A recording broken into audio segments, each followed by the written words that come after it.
like that. Good.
I can't hear anything.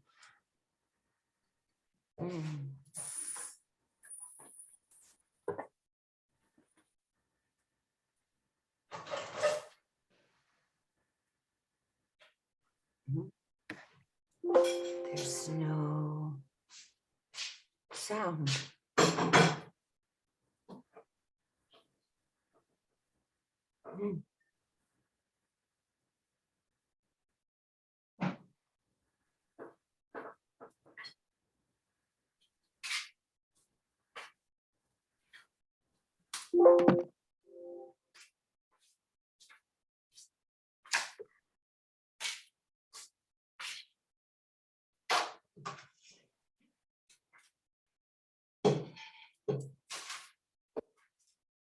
It's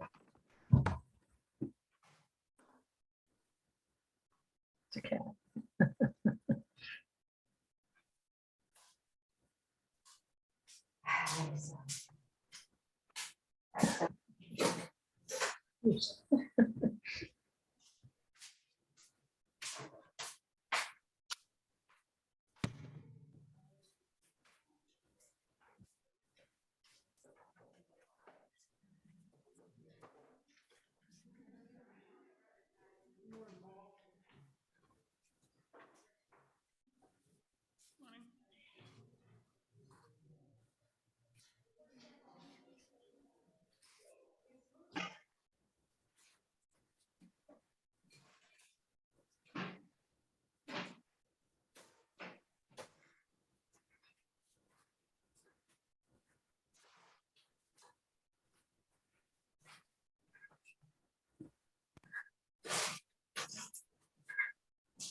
Let us now settle into a spirit of worship, beginning with our prelude this morning, Going Home, which is by Ludwiko Einaudi, played by our music director, Matthew Johnson. And the update on Matthew is that he continues to await surgery. His surgery has been postponed once again, and no date has been set. So we will let you know as soon as we know something, but we continue to revel in the store of recorded music that Matt made for us over the last 2 years, and continue to invite his spirit into this space as we send our love for quick healing to him. And we are also invited this time to light a silent candle of joy or sorrow.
the word for the morning is persistence.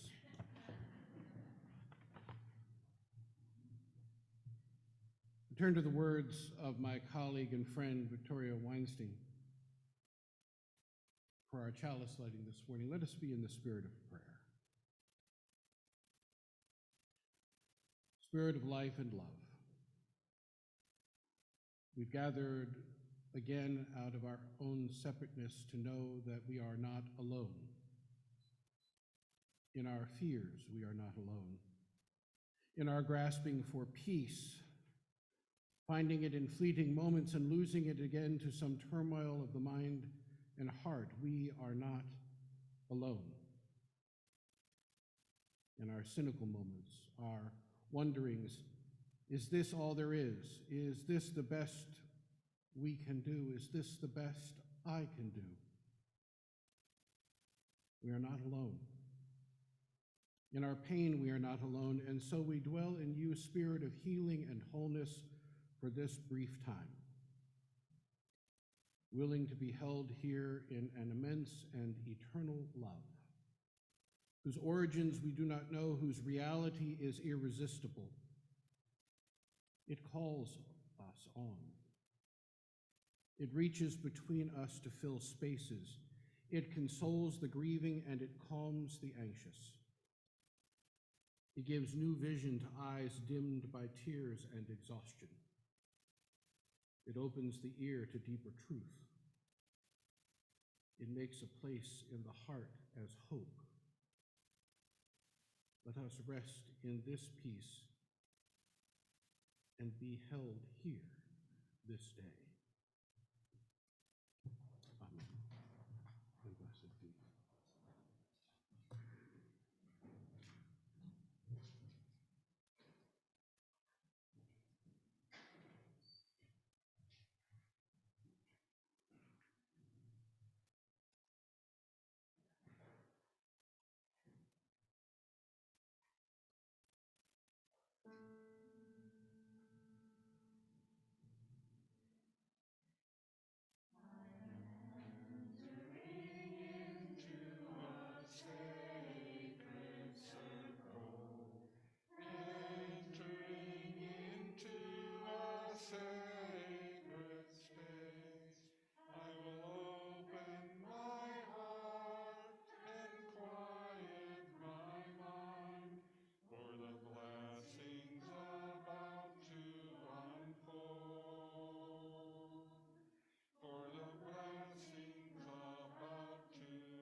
Our opening words this morning are those of Starhawk.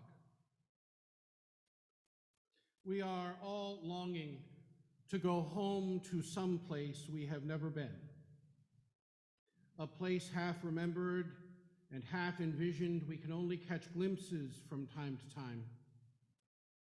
Community. Somewhere there are people to whom we can speak with passion without having the words catch in our throats. Somewhere a circle of hands will open to receive us, eyes will light up as we enter, voices will celebrate with us whenever we come into our own power. Community means strength that joins our strength to do the work that needs to be done. Arms to hold us when we falter, a circle of healing, a circle of friends, someplace where we can be free. Would you please join together in our opening hymn this day, number 131, found in your gray hymnals, Love Will Guide Us. And please rise in body or in spirit.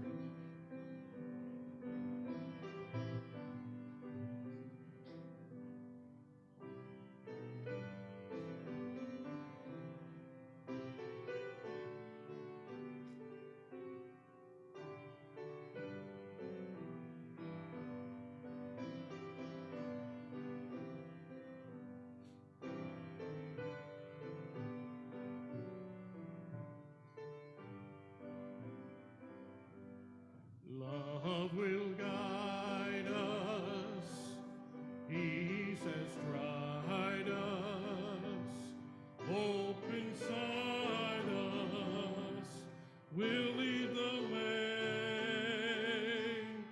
on the road from greed to giving. Love will guide us through the hard night. If you cannot sing like angels, if you cannot speak before thousands, you can give from deep within you. You can change the world with your love. Love will guide us. Peace has tried us. Hope inside us will lead the way on the road from greed to giving. Love will guide us through the hard night.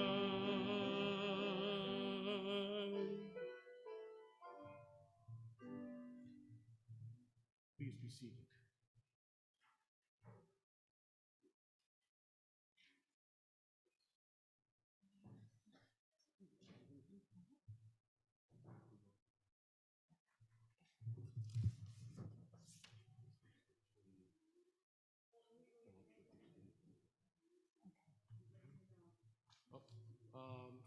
Wait a minute. Welcome first. No, not the welcome yet. Oh, Not the welcome yet. No. You want to say something? Okay.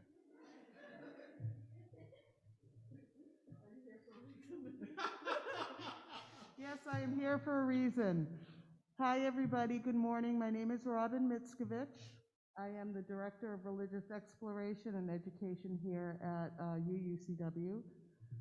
This morning, we haven't done this for a while, but this morning the kids are going to be walking around with their baskets. We used to call it Change for Change. We will start back up calling it Change for Change. But we're collecting your change or your dollar bills so the kids can count and write a check for a cause that we are talking about this morning, which is to raise some money for Ukraine. The kids are also going to make a Ukraine Peace Vigil Garden today, or the starts of it anyways. So if you have change that you would like to donate, please raise your hand and the kids will come and get it from you. Thank you.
Good morning.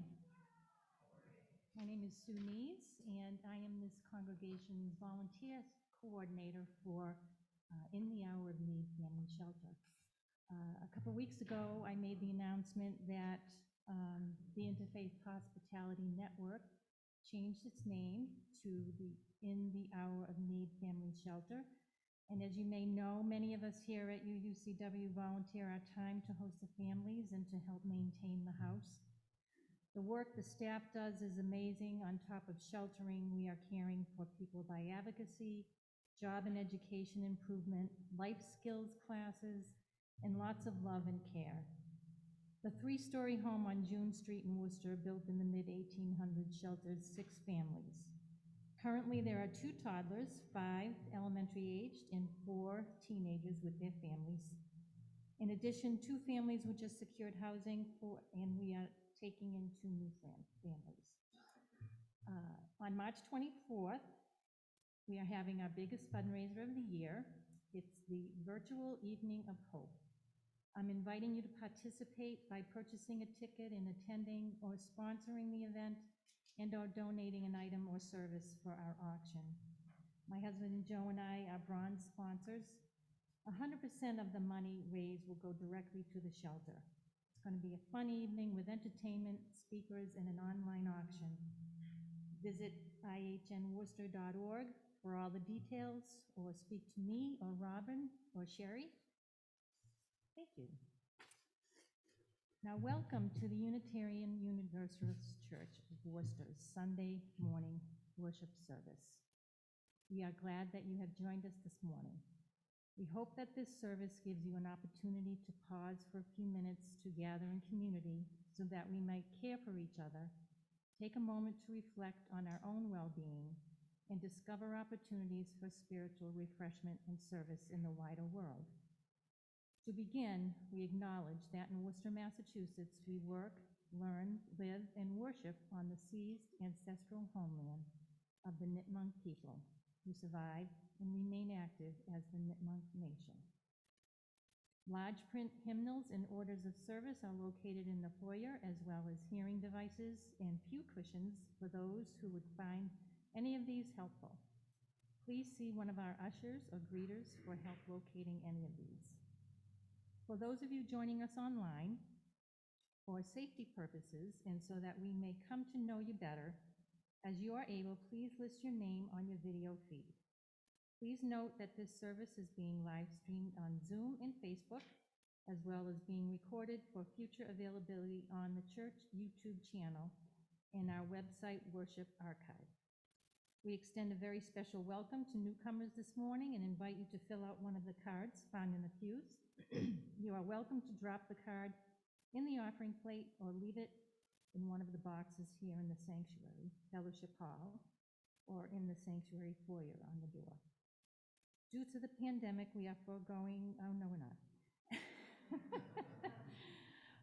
There is a basket next to the Joys and Sorrows if you'd like to add to that collection.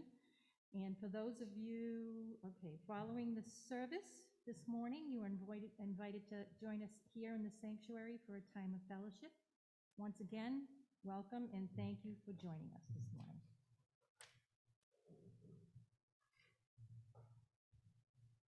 I'd like to invite Rachel Keogh to come forward for our 8th principal moment this morning.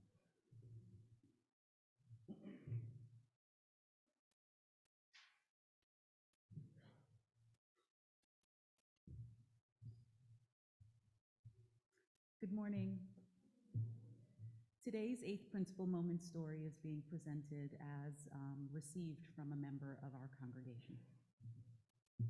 I didn't know any Black people when I was a small child. I saw them in town. They usually lived in the poor neighborhood. Black people worked in restaurant kitchens, on highway construction jobs, or as janitors. They did not go to our church. They talked funny. Sometimes I couldn't understand them. I wondered if they were clean, since their Black skin would make it hard to determine. It must have been difficult for them to comb their kinky hair. Maybe that's why they had special barbershops. Why did they have white palms? My father often used slurs when we talked about Black people: nigger, jungle bunny, jigaboo, and spook. No one objected. My grandfather, Dad's father, had a similar vocabulary. I must admit, those words came out of my mouth before long. My father was in the military, so we lived in several places. His first posting after the Korean War was Oakland, California. The Army was integrated in the 1950s. A lot of Black families lived in the enlisted section of the base. Non-commissioned officers and their families lived close to the enlisted families. Our family lived in the officers' quarters. There was only one Black officer. His son was my age. We played together, perhaps because there were not many other boys our age on the base. We became friends.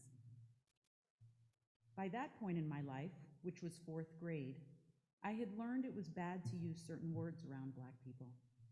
I tried to be careful and not say anything that would affect our friendship. One day I failed. We were talking about girls. My friend was naming girls on our school bus he thought were pretty. I blurted out that I did not think Negro girls could be pretty. At once, I knew I had screwed up. I tried to remedy the situation by explaining it was due to the fact that they had kinky hair. That just made things worse. I have never forgotten that day, despite my friend's acceptance of my apology. My dad worked with my friend's father, Captain Duncan. They both reported to a tough major who grew up in the South. Dad praised Captain Duncan's work, but the major gave Captain Duncan a mediocre efficiency report. This would be a problem when it came time for promotion. Dad seemed angry when he told my mother while they were having their evening cocktail. I don't remember hearing any more racial slurs from Dad after this. I learned that when a Black man did a good job, he should be rewarded just like a white man. This story was shared with us by Tom Pierce, who asked that this experience not be read anonymously, in hopes of getting reactions and giving us all an opportunity to have helpful conversations. Have you had an experience of racism or unconscious bias from the receiving or giving perspective? The 8th Principal Task Force wants you to share your story with the intention to raise awareness about systemic racism in our society.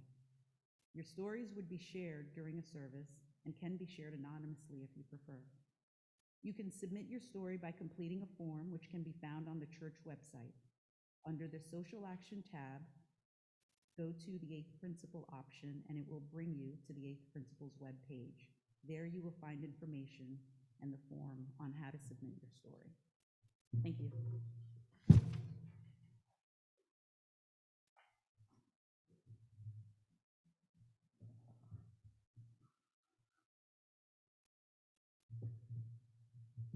As we come into the time of our offering, I want to pause this morning and honor once again the work of a nationally known organization that has been founded and fostered here in Worcester by a remarkable human being and someone that I am so delighted to call friend. Nicole Bell, who is the executive director and founder of Living in Freedom Together. And I've invited Nicole this morning to come, and she shared with us online a couple of months ago when we were talking about human trafficking as the subject of the service. Her story was profound and powerful and touched many people here, so it's my delight to have Nikki return to us.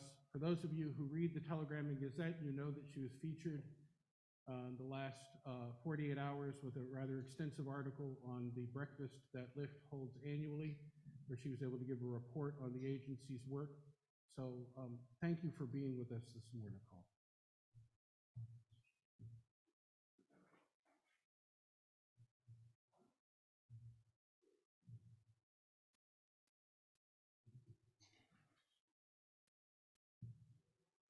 Good morning, everybody. Thank you for having me, Reverend Payson. My name is Nikki Bell, and I am the founder and chief executive officer of an organization here in Worcester, Mass, called Living in Freedom Together. We are a survivor-led nonprofit, so I myself am somebody that has survived many forms of gender-based violence, but most specifically sex trafficking and prostitution. When I got out of the life 8 years ago, I spent over a decade of my life here on the streets of Worcester, being prostituted, in alleys and behind Main South and hotels, the greater part of my childhood being exploited out of hotels in Boston. And it kind of, the culmination of all the violence I had experienced ended me in Worcester with a significant substance use disorder, experiencing homelessness, and really nowhere to go. So after my last arrest, I, again, was trying to get my feet underneath me and get out and had nowhere to go. And there were really no services for women like myself. So Lyft actually began as a small support group to support me. And so over time, we partnered with a local faith-based organization, and we started a drop-in center in a really high corridor of prostitution in Worcester. And we just started inviting my sisters that were still out on the street in to have safety, coffee, get some clean clothes. It began with a pot of coffee and the clothes out of my closet. I will flash forward to now, today. I am proud to say that Lyft has a whole continuum of services for exploited women, and that our community-based services and youth services are for any gender that has experienced prostitution and exploitation. But we have 2 residential programs, one, Jana's Place, which is the first one that we opened, and that was named after a friend of mine that lost her life in prostitution here in Worcester. And it's a residential program for specifically female survivors of prostitution that have co-occurring substance use and mental illness. The reality is most of us exit the sex trade with a lot of trauma, substance use, and really a lot of barriers that prevent us from accessing housing and supports that we need. So we started Jana's Place so women could have treatment. And then we realized that people that weren't ready to exit and were still struggling in the life also deserved access to safety and shelter, right?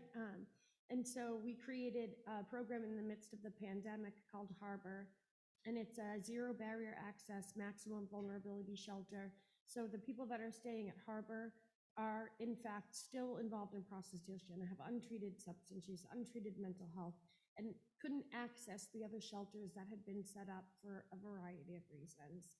And so we bought our second building and opened that shelter permanently after running it as a temporary space during COVID. So now we have that program. We have a partnership with the Y where we built some housing. And all of our programs are survivor-led. So again, myself, I am a survivor. All the directors of our programs are themselves survivors. And many of the people that work for Lyft, we now have a team of over 30 people, and over 80% of us are those who have exited prostitution ourselves. So we're also creating valuable pathways out of the life by giving people jobs, right? How do you keep somebody out of prostitution? You employ them. And many of our team are actually people that started as our participants and have really grown and stepped into their power to join us in this work. Our mission is to end prostitution, not to continue to open programs. We want to hold those that are driving the demand for this and paying to access vulnerable people's bodies accountable, and also create real pathways out of the life for people. And so I am here today. I just wanted to, thank you for the support that you have given, and thank you for your continued support. This really is a community-driven solution. We have partners, in addition to supporting financially, we always invite people from our community. If you have interest or skills that you would like to share with us, and come in and run groups, a book club. It doesn't have to be anything, things that you'd like to do, right? Maybe we would like, and if you wanted to share that with us, Reverend Payson can connect you with us in that way. But I thank you for your support. The funds that we today, we'll go to host our second annual recovery retreat. Last year, we took the women at Jonas Place, 16 women on a road trip down to Sunset Beach, North Carolina, and had a house on the beach and really had a family vacation. We all brought our families. They were able to, for many of them, the first time ever leaving the street, first time ever going to the beach. And it was a really wonderful experience for all of us. And so we are hosting our second annual recovery retreat in May. Hopes of like building sisterhood and community and that family support. So again, I thank you for your support and thank you for having me again.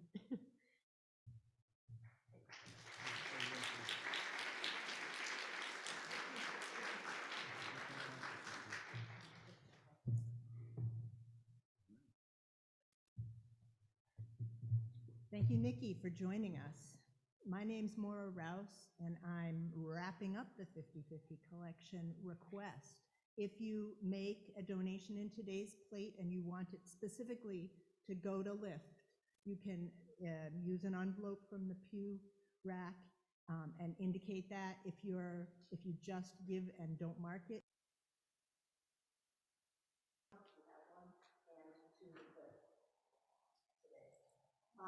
as a member of the Stewardship Committee, David Showalter and Catherine Roberts and I thank the people who have already made a pledge to the fiscal 23 campaign.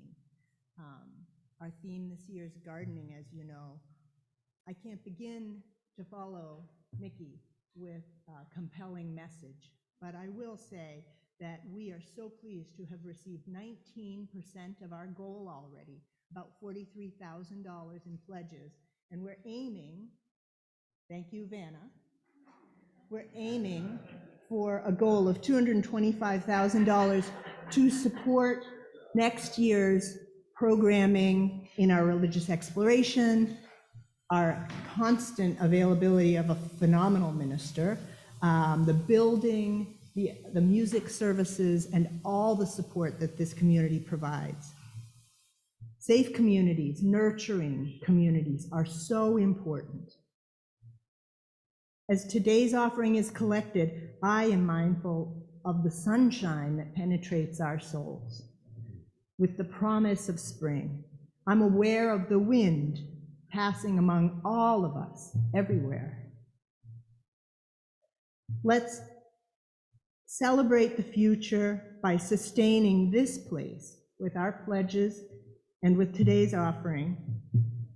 Anybody who has not received an email with a link that lets you fill out a form, Dave and I will be in the lobby during the gathering after the service with a laptop. We can help you enter your pledge. We can take time to discuss with you your relationship with this community and receive opinions, ideas, suggestions, and your pledge if you're willing. Thank you.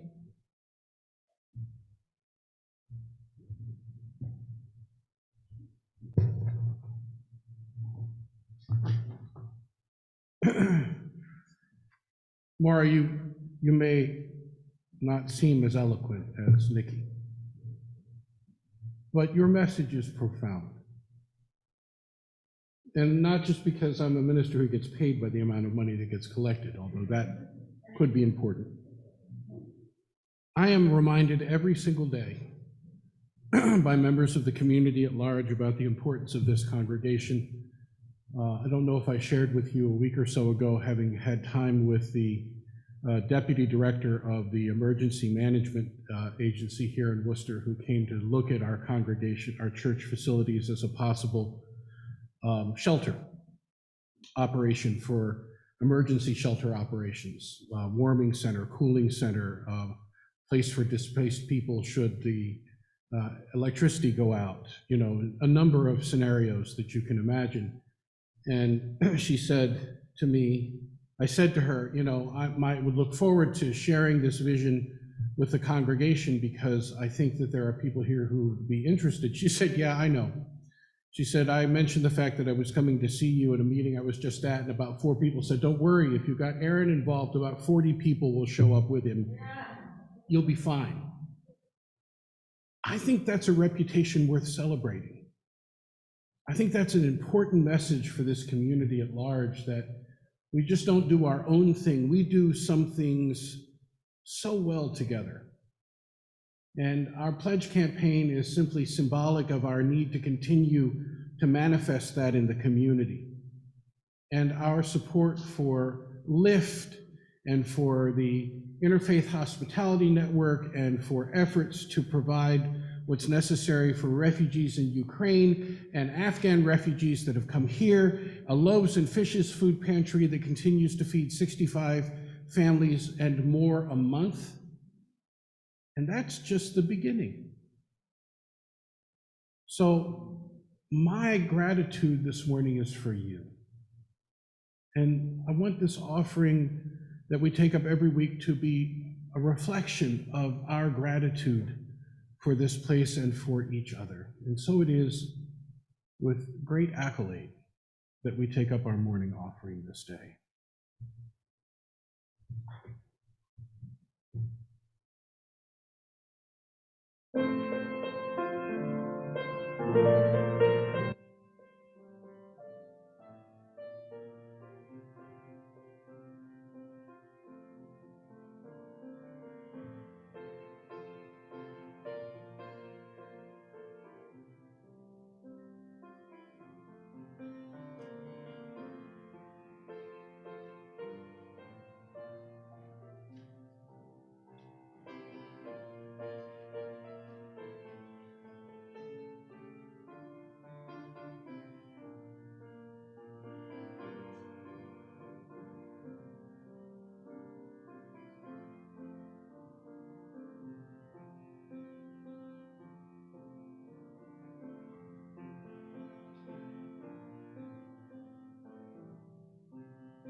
We come to that time in our service when we're given pause to consider what is deepest in our hearts, or most profoundly on our minds, or in the work of our hands in the days that have transpired, or in the prospect of days to come, joys and sorrows that touch us deeply and are given another measure of meaning because of our capacity to share them in the midst of a company that claims us as a co-journeyer. So I invite those of you who have joys or sorrows this day to come forward and speak briefly into the microphone, first telling us who you are so that those using our auditory enhancement devices or joining us online might also participate in this important ritual. And then to light a candle of joy or sorrow if you so desire. And if you're online this morning and you have a joy or sorrow to share, please do list it in the chat, beginning with please read, so that we can find it quickly, and we will make certain that that is shared as well. And I'm looking for my colleague. Are we on Facebook? Yes, we are. So on Facebook, the same thing. Please put your joy or sorrow in the comments if you'd like to have them shared today. Are there joys and sorrows to be shared this morning?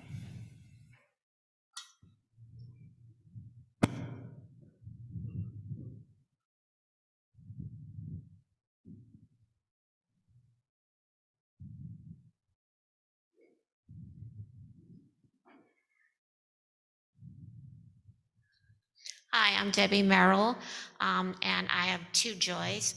The first is just being here in person is a real joy, and seeing all of the familiar faces.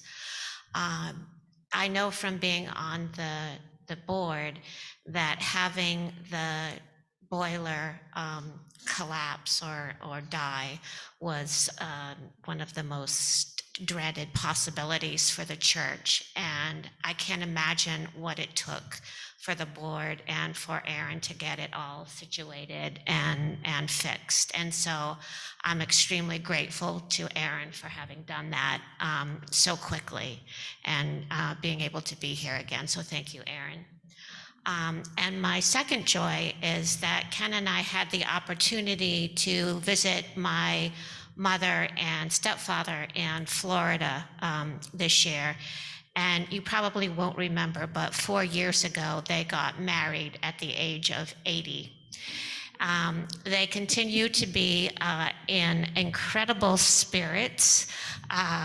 They enjoy life to the fullest, despite some health problems that they both have. My mother has macular degeneration and is not quite blind, but close to blind, but yet manages to enjoy her life in a just unprecedented way. So it was great to see them doing well and looking after one another and just living life to the fullest. So thank you.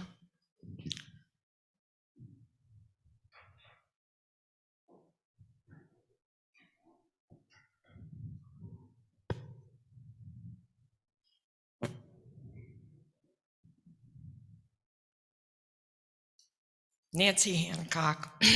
You know, I'm all about fun. It's hard to to feel fun like in these times. So I almost didn't come up. But we welcomed a new little baby into our family this week. He's in Oregon.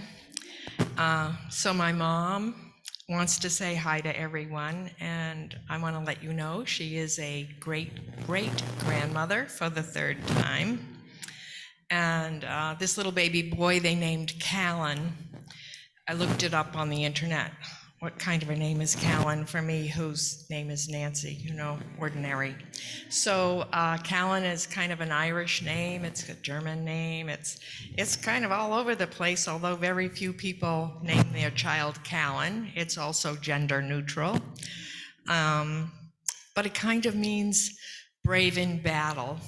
So I just thought now, it's kind of a good name for the Ukrainians. Thank you.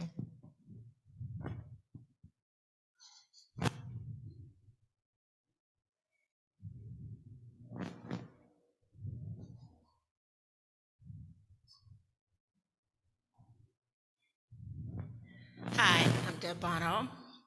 As I see Nancy walk back to her seat, I'm sure she remembers that my dad occupied the organ loft for 40 years here. And I think of him when I sit down here. I'm sorry, we always do this. I think of him when I sit down here and I look for him sitting there, and of course he's not even around anymore, but it's just a wonderful opportunity for me to replace him for a few months. And I'm thinking of Matt, who's probably awaiting very anxiously for the surgery he so badly needs. And so it's been a joy for me to pick up the piano again. I retired 4 years ago. I had a terrible bike accident about a year ago, and I didn't go near the piano. So when I was, except for Snowman, I get up here for Snowman. When Aaron invited me to come back and replace Matt for a few months, hard act to follow, but I dug out all my old music and I've just been tearing into it. I'm really loving playing piano again. So I thank you for that opportunity.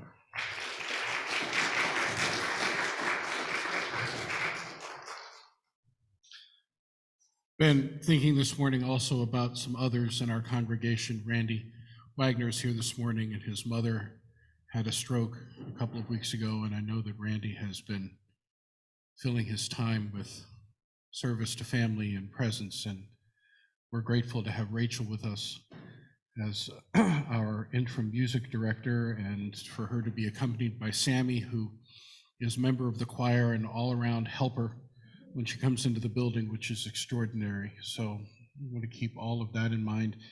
And this morning, our staff grieves. We were informed on Friday from our sexton, Steve McNally, that his dog, Sadie, who has been the staff mascot for many, many years and whose picture here has dawned the front of our hallway along with other staff pictures that Sadie was euthanized on Friday after a lengthy amount of time to try to care for her in infirmity. As you can imagine, Steve is devastated. But he is also surrounded by love and by family. We continue to care for him. We want to keep both Steve and his wife Cheryl and little Miss Sadie in our thoughts and our minds today as well. Let us be in the spirit of prayer and meditation. Oh, I'm sorry. Let's see. What do we have in terms of Facebook? Anything? Go ahead.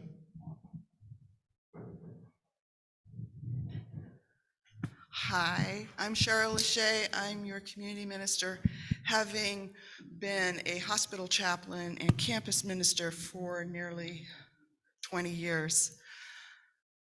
Tonight, I begin my last 8 weeks on campus. I'm retiring. But there is good news.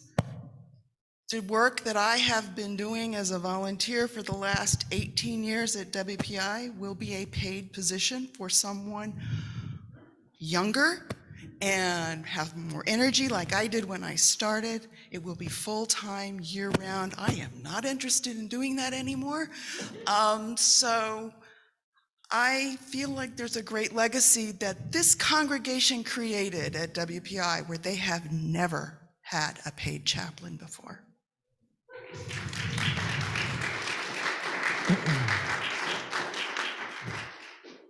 And from Zoom, we've got two from Laura Petlarge. She says, unfortunately, my leg has broken months after the first one. Apparently, it hadn't healed enough to be walking on, so I'll have another surgery in the near future. From the past week, I get such a strong sense of how wide and sturdy my support net is. Sympathetic strangers to helpful friends, doctors, and family. I feel cherished. And from Laura Lenahan, she writes, my joy. I would love to connect with Nikki and Tom. Who doesn't love animals? Let us be in the spirit of prayer and meditation.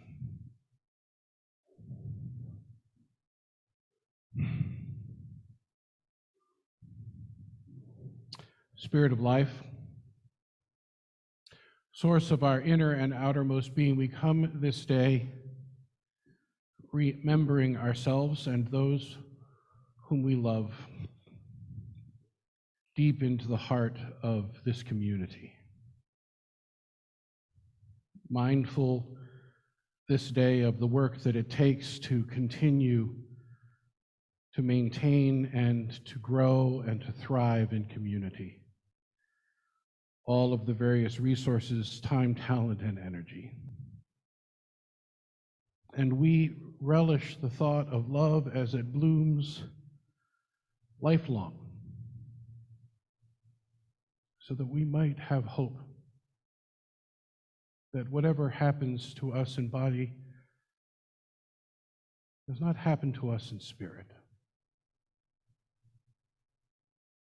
We come this day with gratitude in our hearts for life beginning and for the reverence of those whose service and whose talent and whose love is the legacy of this place. Help us be mindful this day of all of those who are in need of healing, whose absence is both burden and sorrow, and whose love is ever present. Let us also celebrate our four-footed friends. Be mindful of the companionship that continues to be provided by so many of Earth's creatures.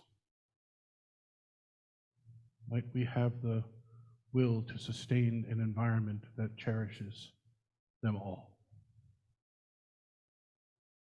For all that is true, right, real, and good, said and unsaid this day. Let us say amen. Ashe, and blessed be.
Someday, a long time from now, I want that sung in my funeral.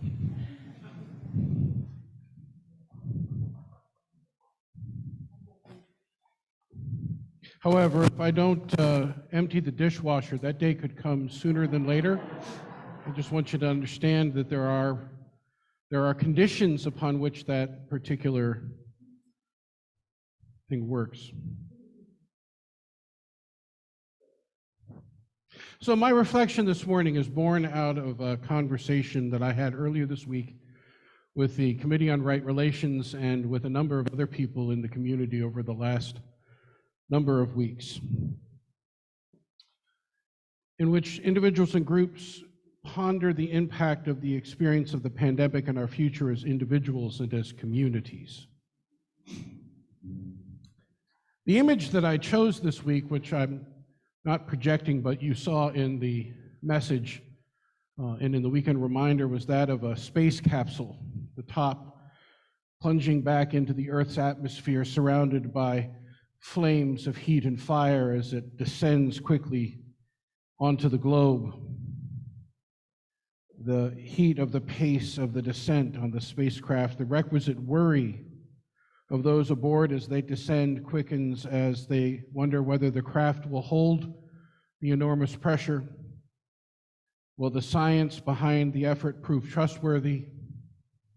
Will the materials hold? What happens if something fails? Will I see my family and friends again? Like all metaphors, this one is incomplete. Truth is, we are not all riding the same spacecraft. And the forces that push against our descent vary widely. Some of us have the experience that gives us confidence in the technology. Others know that such technology has in the past been deadly. To acknowledge this spectrum of experiences, to speak of the array of experiences that make up one's assumptive world, a term that is far too often referred to in the literature of grief and loss, that speaks about the world as a place of trust and meaning and predictability. Such a description does not acknowledge that for many, these qualities are at least diminished, if not absent, from their experience. With this in mind, I would suggest that one's assumptive world is what we have each come to believe about the world based on our experiences in it. Our assumptive world is what each of us have come to believe about the world based on our experiences in it. To say that our experience of the pandemic has in many ways shattered the assumptive world of many is an understatement. Our encounters with people and places, activities that have given us deep meaning, or at least weren't considered life-threatening. I will never go to the grocery store with the same peace of mind that I did prior to the pandemic. To say that these have been altered in ways hitherto considered unfathomable by most is also an understatement. And in the process, we've engaged in an extended meditation on what and who is considered essential in our communities. Furthermore, our experiences have challenged and complicated our own experience. There have been experiences that have challenged and complicated this experience. Political turmoil and ongoing efforts at voter suppression, just to name one. Of course, there is the specter of police violence and rioting in the nation's capital, the ever-evolving battles over public health protocols that continue even as we see public health entities begin to rescind some of those protocols.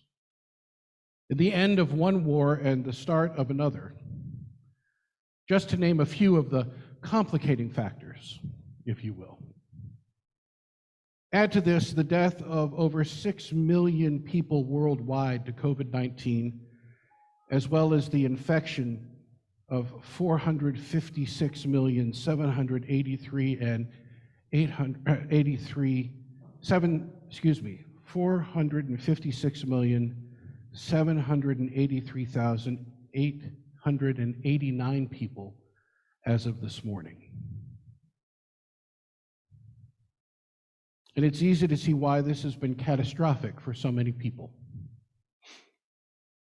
and why for many this experience has been both life-altering and life-shattering. It would appear that the tide is turning, however, with cases now diminishing and deaths steeply declining, largely because of access to and the advent of vaccinations. Communities are beginning to rescind pandemic-related restrictions and safety measures. We hope, beginning to see the light at the end of the proverbial tunnel, and hope that it is not a train coming in the other direction, but we can never be certain.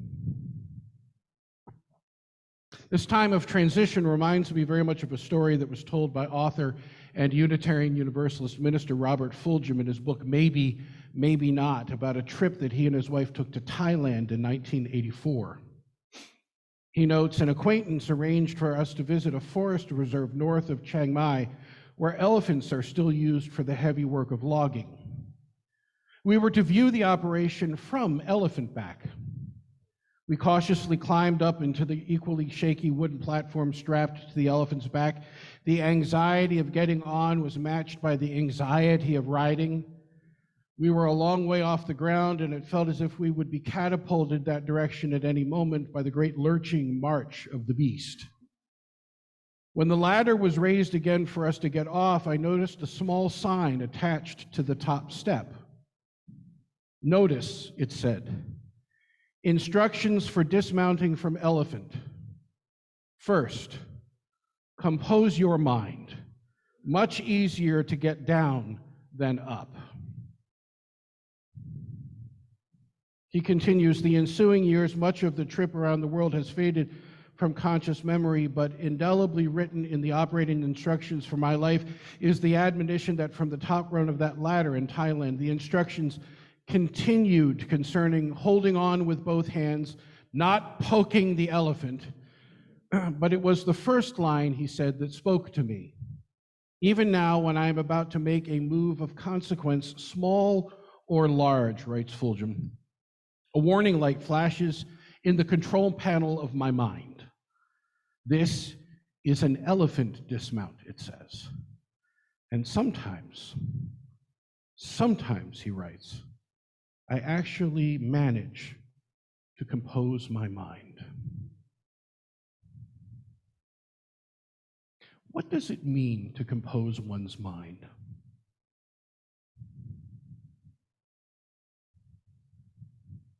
Anyone got an idea?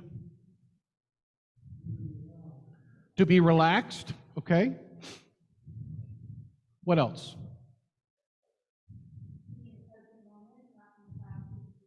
To be in the present moment, not in the past or the future. Faith. To filter appropriately. Bringing our thoughtfulness to bear. Mindfulness. All of that, yes, right. Anyone else? I saw another hand.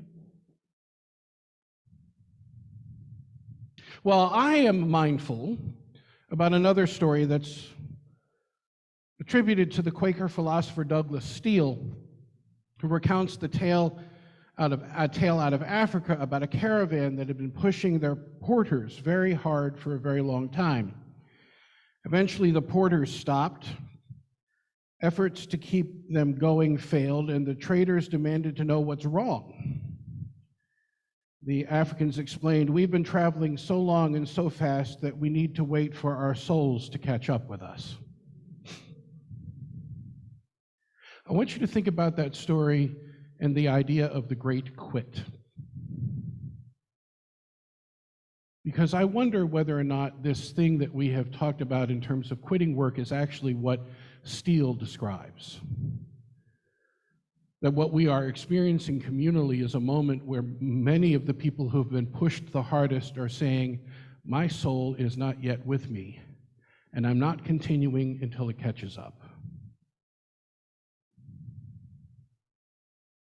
Renowned pastoral psychologist James Ashbrook notes about this, the experience that I use to illustrate the view of the soul is jet lag. Everyone who travels by air has suffered from it after crossing 2 or 3 time zones. One is groggy, out of sorts, not oneself. Too far and too fast upset one's entire biopsychological system. Jet lag is an empirical equivalent to the cultural expression, what our souls, waiting for our souls to catch up with our bodies. It's a phenomenon of getting and keeping ourselves together, body and soul. And soul here for Ashbrook is the core and characteristic ways that people experience and express reality. The core and characteristic ways that people experience and express reality. It's not a thing separate from all that people are. So I might suggest to us this morning that the assault on one's assumptive world is really a matter of soul ache, a la Ashbrook, right? A yearning for meaning and expression of longing for a world to make sense. So when you hear the phrase soul ache, what comes to your mind and heart?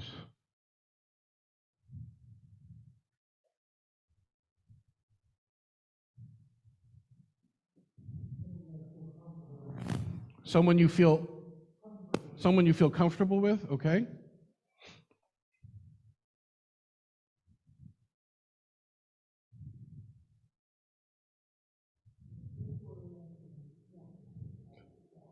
A disorienting sense of self. Anxiety. Burnout.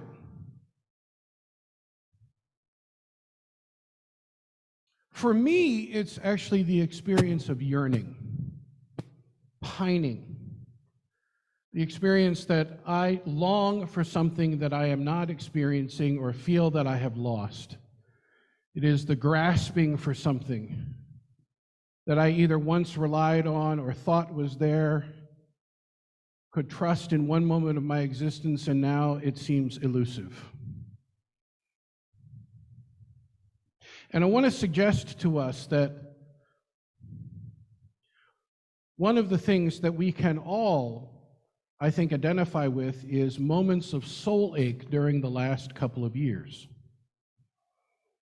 when we feel like we have lost something or something that we love is in peril, or an experience that we probably mindlessly did all of a sudden becomes challenging to our health and well-being, or the lack thereof of that experience challenges us.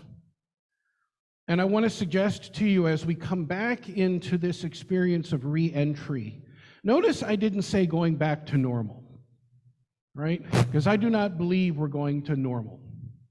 If anything, normal has shifted. I mean, to go back to normal is to go back to a period of time where we forget all of the disparities that have surfaced during this, where we forget who is and is not essential in our lives and in our communities, when we disregard the discrepancies about who has access to what in healthcare, in our economy, and so forth. That's going back to normal.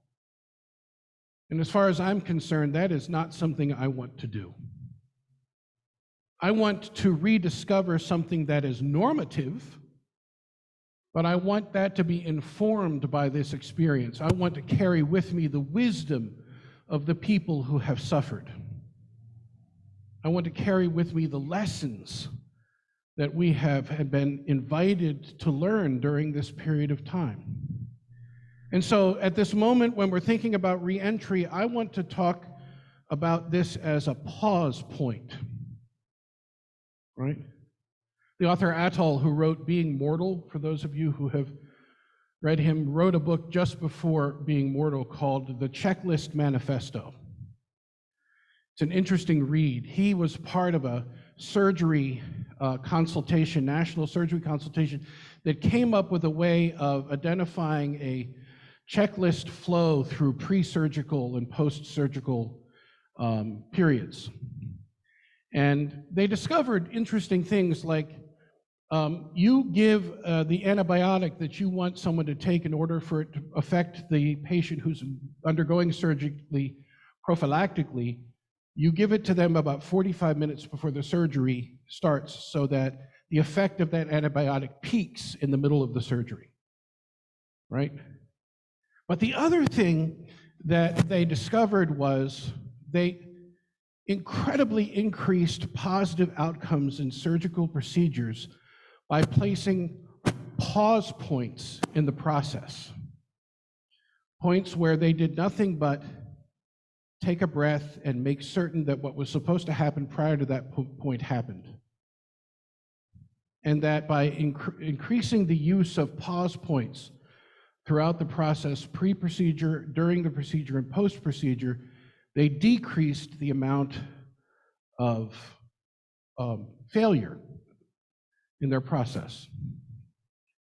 And I want to suggest to you as a community, that's exactly what we ought to be doing in this moment, is pausing to consider what it is that we have experienced and what it is that we want to bring of that experience into our future. So I have provided us with a platform to demonstrate this among ourselves and anyone else who enters the sanctuary over the period of time that we leave it up. And I suspect that next week, someone from the Religious Exploration Committee will come and take all my green tape down and pretty this up in ways that I can't describe right now. Thank you, Vicki. But this is what your minister does at the last minute, and the REC just cleans it all up later. I have come to expect and love that about them. But this is an exercise that I've done with communities that have been traumatized across the country. The most significant time that I did this with this community in Knoxville, Tennessee, who had experienced a shooting in their sanctuary during a children's performance. And one of the things that we invited that community to do was to begin to collect and write down significant memories, insights, feelings, thoughts, images, reflections, activities, poetry, songs, all of the things that sort of manifest the experience that people had during the event that took place, with a couple of important guidelines. One was, you cannot alter the experience of other people. You know, in the case of Knoxville, it was if someone said, I heard 5 shots, and someone said, I heard 7, the person who heard 7 doesn't even scrape out 5. The person who had 5 doesn't scrape out the 7, right? Because what it is actually an exercise in sacred ambiguity. What do I mean by sacred ambiguity? I mean that in our effort to determine what happened, we spend a lot of time with dueling narratives and a lot of energy trying to find people who will align with our narrative of what happened. For pastors, the conversation goes something like this: isn't that the way it happened, Pastor? Ministers worth their salt say, yes, that is exactly the way I believe that is exactly the way it happened for you. Not, that is exactly the way it happened. Because what we understand as fact is that whatever happened to you is fact, and ought not be challenged by someone else saying, well, that's not what happened to me, so it couldn't have happened to you. Because the reality is we have all had different experiences, and sacred ambiguity is learning how to create a meta-narrative out of all of those micro-narratives. One that holds everything that people have been experiencing, even if they are diametrically opposite or opposed to each other, even if they are substantively different, because only when we encounter that which is substantively different from our own experience do we fill in the gaps in our community memory and acknowledge that all of those experiences are valid, real, and important. So, the exercise goes something like this. Long about February of 2020, I was having a conversation and I was told in no uncertain circumstances that we were not in a pandemic, right? It had not been defined that way. It was an outbreak and it wasn't likely to become a pandemic, and that I was being fear-filled, right? Long about here, I was called back out of my sabbatical, having taken about 6 weeks of the sabbatical because we were headed into a period of time after March 9th when we would have to think about alternatives to worshiping in person. Right? May of that year, or late April of that year, my child comes home from his first year in college, and my daughter, who had called us and said, look, they're going to be shutting down the dorms, but they need an RA to stay and work with the people who cannot go home. She's a senior that year. And so Kristen and I talked about it with each other, and we decided this is something that Morgan needed and wanted to do, and it was important to us that she do that because that's where her heart was. And 24 hours later, she called in tears that they were shutting down everything. And on her senior year, she had to come home. And a month later, they held a online gathering for her major and showed a PowerPoint, congratulated her for gathering. And it wasn't until October of 21, a year and 6 months later, when she finally got to walk in her robe and receive her diploma from the university she had graduated from. That's just a sampling of the experience. If I were to write about thoughts and feelings, I would write about what the hell do we do now? We don't have the technology to do this. I know about Zoom a little bit, but I'm not an expert by any means, way, or shape, or form. And I was met by a group of people who said, so what, we'll learn. And we began. And then in December of 2021, we had a Christmas Eve service that will not go named in the history or annals of this congregation because it was a complete technological meltdown on my end. Merry Christmas. And right after that was the realization that I cannot do this alone. That group of people that had helped put things together initially could help even more if I would get out of their friggin' way. And we began to evolve an expertise that became so robust that by the time we got here, we said, you know, we're never going to go back to just in person. We're going to have to do this thing that we're doing online from here on out, and that's just the way life is. And so people step up. Those are just some of the experiences I have had. But I think there are other experiences, people who have experienced children who have been removed from or absent from a routine that has given them a sense of hope and courage. People who have lost folks to COVID. My mother-in-law died March 20, 2020 in Pennsylvania from a fall. We've never had a memorial service for her. We could not travel to see her at that moment. We finally got back in October of 2021, but that was to go get furniture. Still couldn't have a service. There are people in our communities who have had tremendously difficult experiences, and our colleagues online and across the spectrum have been talking about the next pandemic, which is the pandemic of complicated grief.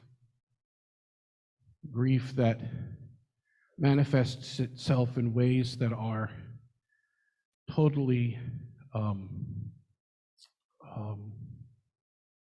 do I want to say this? They're grief that affects one in a way that makes it hard to work, makes it hard to function, makes it hard to make sense or meaning out of the world, and that this is something we're going to deal with for a generation. This morning I heard programs talking about it's going to take 3 to 4 years for children to catch up to the learning deficit that they've experienced over the last couple of years.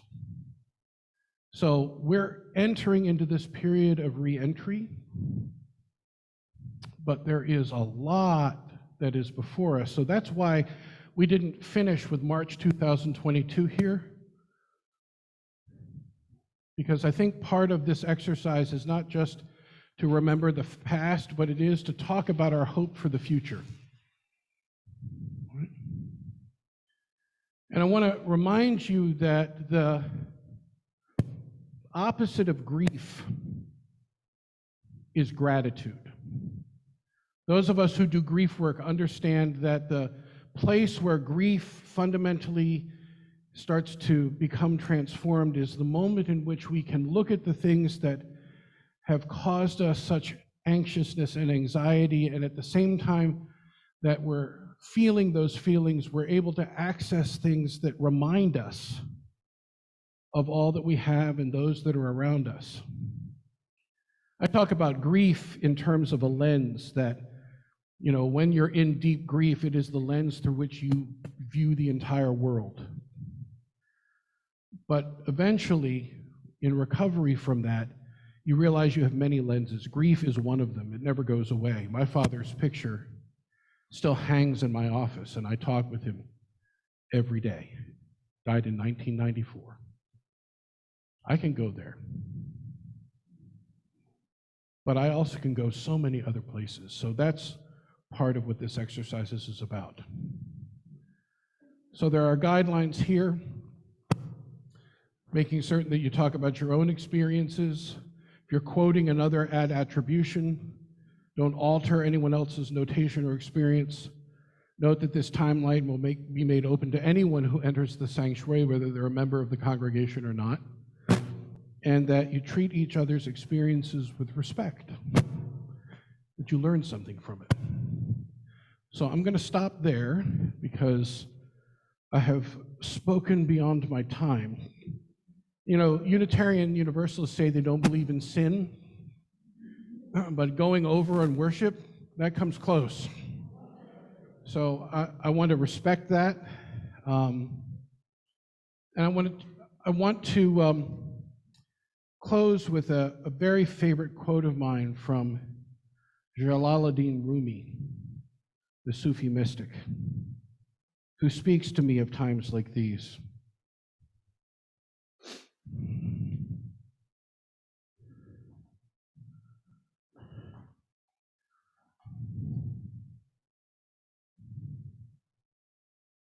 He writes, I said, what about my eyes? He said, keep them on the road. I said, what about my passion? He said, keep it burning. I said, what about my heart? He said, tell me what you hold inside it. I said, pain and sorrow? He said, stay with it. The wound is a place where the light enters you. Amen, and blessed be.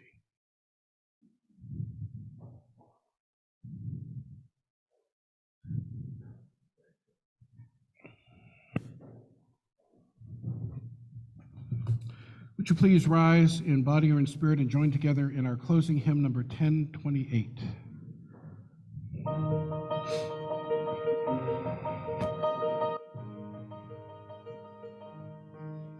The light of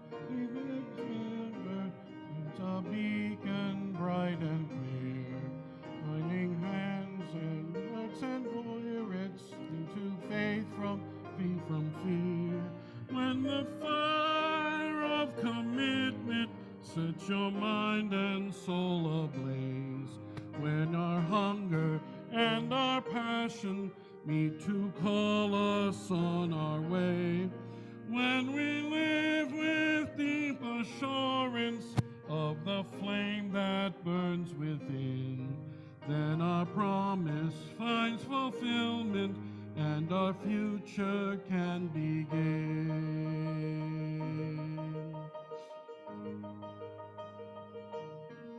From stories of our living rings a song both brave and free, calling pilgrims still to witness to a life of liberty.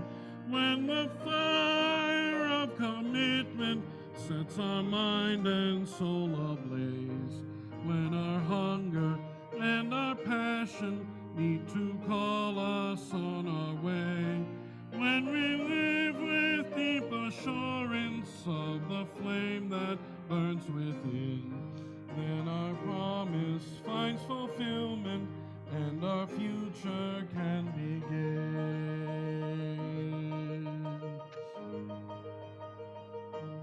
From the dreams of youthful vision comes a new prophetic voice, which demands a deeper justice built by our courageous choice. when the fire of commitment sets our mind and souls ablaze, when our promise finds fulfilled, and you'll call us on our way, when we live with deep assurance of the flame that burns within, then we promise and our future can begin.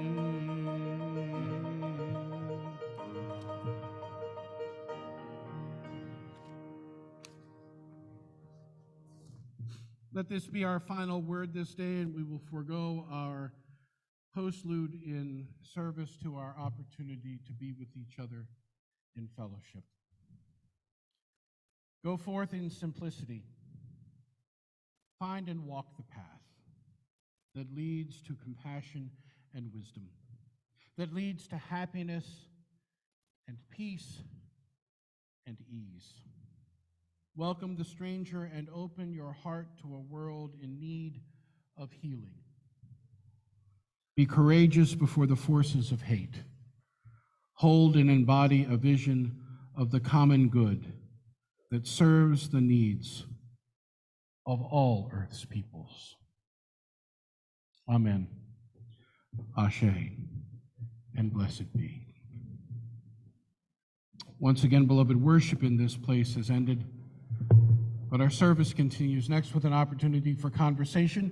And for those of you who would like to begin contributing to the wallboard, there are pens and markers on the windowsill there, and you are welcome to write on it. I have tape that I can find if you want to post something on it, but have at it.